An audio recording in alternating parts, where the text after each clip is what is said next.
За сайн байна уу? Би 37 настай ар гэрийн амьдралаа ихэвчлэн авч явдаг. Нөхөр маань надаар бахархдаг хэдий ч маш их намайг буруутгадаг юм аа. Тихгүй яасан, ингэхгүй яасан гэдэл өчүүхэн жижиг сажиг юмн дээр намайг байнга буруутгаад байх юм аа. Сүүлдээ хүүхдүүд маань хүртэл хариуцлагаа өгч чадахгүй юм л ямар нэгэн буруу болвол өөр нэг хүнийг буруутгах хандлагатай болоод байна. Юм хийдэг хүн алдаа гаргадаг, алдаан дээрээ суралцдаг гэж би боддгоо. Би хариуцлагаа бүрэн үүрдэг, гэвч нөхөр маань зарим нэг асуудлыг зохицуулж чадахгүй, бэлэнчлэх сэтгэлтэй юм уу хаашаа. Ямар нэг юмд буруу болвол намайг эсвэл хэн нэгнийг буруутгадаг зуршилтай. Энэ буруутгадаг асуудлыг яаж болиулах вэ гэсэн. Тэгэхээр ийм байгаа даа. Вау, гайхалтай. Чи өөрөө яг хариултаа мэдээд байгаа байхгүй юу? Бэлэнчлдэг сэтгэлгээтэй. Хүнээр хийж байгаа хүн л алдаа гаргадаг байхгүй юу? Хийхгүй байгаа хүн зөвөр тэхгүй яасан, гэхгүй яасан гэж. Чи надад хэлж яхаар өөрөө хийчихгүй яасан гэдэг дараагийн хувилбарны наваад байгаа байхгүй юу? Яг үндэ чиний сэтгэл би найцгүй гэдгийг мэднэ. Чиний хүсээд байгаа төвшөнд хүрдэггүй гэдгийг мэдээ. За энэ удаад би өөрийнхөө хувилбараар оролцсон. Миний хувилбар хизээч чам таалагддаггүй.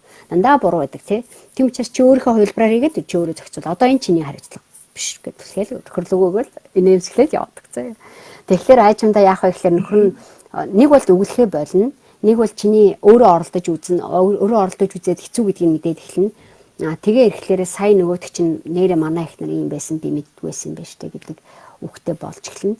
Хэрвээ чи шүүмжлэх мэрэгжилтэй болвол одоо жишээл уран зохиол шүүмжлэх, утга зохиол тэгдэг шүүмжилдэг мэрэгжлээд шүүмжийн зориулт тэр хүмүүс ч утга учиргүй хүнийг шүүмжлээд гэдэг юм аа. Тодорхой зорилготой мэрэгжилтэй тэр хүнийг сайжруулахын тулд урьдчилж өөрийнх нь мэдлэг нь хийж байгаа хүнээс илүү мундаг байдаг байхгүй. Өөрөө хөгжөөд өөрөө сайн боловсрцсан учраас энийг ингэж сайжруулах юмтаа гэдгийг. Гэтэ шүүмж дангаараа шүүмж гэж байдгүй. Хизээч тэрийг сайн шүүмжлэгч нар дэлхийд алдартай хамгийн алдартай сайн гэж бодоод байгаа үнэхээр тийм шүүмжлэгч нар байдаг бол тэд нар дандаа нөгөө шүүмжилж байгаа хүмүүсээ өсгөх хөгжих арга барилтаа хамтд нь хийдэг. Хизээч тэрийг хийхгүй байсан. Энийг эд нар ерөөсөө хийж чаддгүй үний хувилбар тэр байхгүй. Тэгэхээр тэр хүмүүс мэрэгжлийн шүүмжлэгч байна. Тэгэхээр шүүмжлэх эрхэн чамд нэгдүгээр алга. Тэ мэрэгжлийн чамд алга. Тэгтэл чи хүнийг шүүмжилжээ сайжруулна. Чи ямар гавь байгуулсан юм? Чи өөрийгөө шүүмжлэх ямар эрхтэй хүн гэж бодоод байгаа юм те. Бид нар яг адилхан хүмүүс. Чиний хүссэн төвшөнд хүн хийгээг бол чи өөрөө хийчих хэрэгтэй шүү дээ. Хэрвээ чи өөрөө хийхгүй бол зүгээр shut up.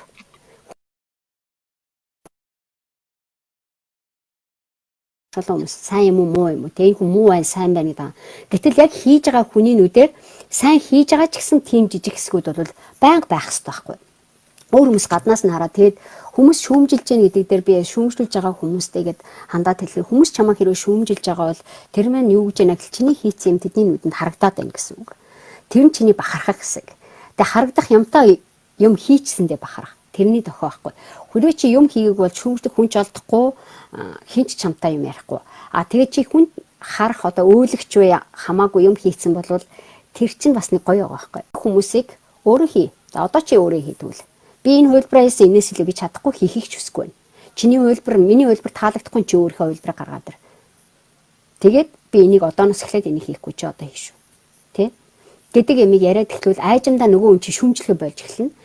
Шүүмжлүүл өөрт нь өгчин гэж бодоод дугуй болж эхэлнэ.